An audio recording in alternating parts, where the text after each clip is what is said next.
पहाड़ तलु नरकंकाल उद्धार हत्या संदेह।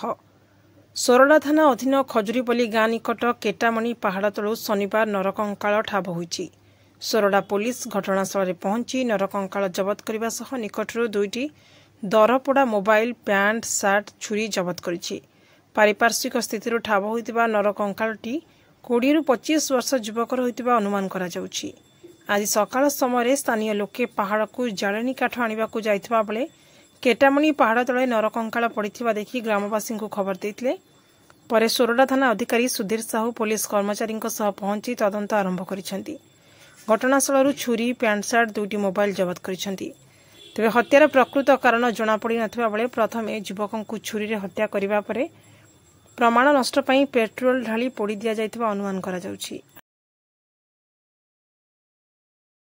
आस्का एसडीपीओ संतोष जेना घटनास्थल पहुंची तदंत आरंभ करिसेंती।